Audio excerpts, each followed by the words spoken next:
Hepatitis C virus শনাক্ত করার স্বীকৃতি হিসেবে চিকিৎসা বিজ্ঞানে নোবেল পুরস্কার পেলেন 2 মার্কিন ও 1 ব্রিটিশ বিজ্ঞানী। তাদের গবেষণা কর্ম রক্তে জন্ম নেওয়া হেপাটাইটিসের অন্যতম উৎস ব্যাখ্যা করতে সহায়তা করবে।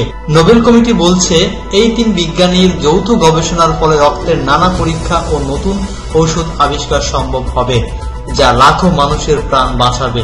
পুরস্কারপ্রাপ্ত 3 জন হলেন যুক্তরাষ্ট্রের হার্ভি জে অল্টার ও চার্লস এম রাইস এবং ব্রিটিশ বংশোদ্ভূত মাইকেল হটন। আজ সোমবার সুইডেনের রাজধানী স্টকহোমে আয়োজিত সংবাদ সম্মেলনে চলতি বছরে চিকিৎসা বিজ্ঞানে নোবেল বিজয়ী হিসেবে তাদের নাম ঘোষণা করা হয়। নোবেল বিজয়ীরা স্বীকৃতির পাশাপাশি অর্থ পুরস্কার হিসেবে 1 কোটি সুইডিশ ক্রোনা 9 কোটি 51 লক্ষ টাকা পাবেন বলে বার্তা সংস্থা রয়টার্সের প্রতিবেদনে জানানো হয়। নোবেল ঘোষণার পর এখন পর্যন্ত বিজয়ীদের মধ্যে হার্ভি জে অল্টার ও চার্লস এম রাইসের সঙ্গে যোগাযোগ করতে পেরেছেন নোবেল কমিটির সচিব থমাস ফারম্যান। তিনি বলেন, আমি হয়তো তাদের ঘুম থেকে ডেকে তুলেছি, কারণ কয়েকবার ফোন করার পর যোগাযোগ সম্ভব হয়েছে।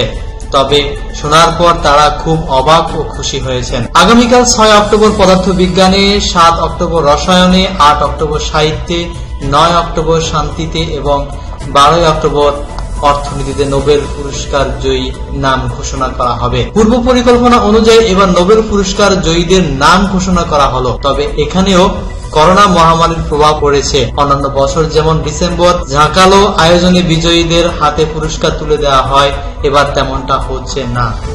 আগামী বছরের মধ্যেই করোনা মহামারী শেষ হবে বলে আশা করছে নোবেল কমিটি। আর তাই 2021 সালে নোবেল বিজয়ীদের সঙ্গে চলতি বছরের বিজয়ীদের পুরস্কার প্রাপ্তি উদযাপনের আমন্ত্রণ জানানো হবে। 1901 সাল থেকে গত বছর পর্যন্ত চিকিৎসা বিজ্ঞানে 110টি নোবেল পুরস্কার দেওয়া হয়েছে, এর 12 জন নারী। চিকিৎসা বিজ্ঞানের পুরস্কার জয়ীদের মধ্যে সবচেয়ে কম বয়সী ফ্রেডেরিক জি ব্যান্টিং। 1923 সালে পুরস্কার জয়ের সময় তার বয়স ছিল 32 বছর।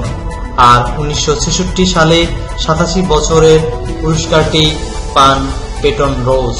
তিনি সবচেয়ে বেশি বয়সে চিকিৎসা বিজ্ঞানে নোবেল পান। নিউজটি প্রথম আলো পত্রিকা থেকে নেওয়া হয়েছে।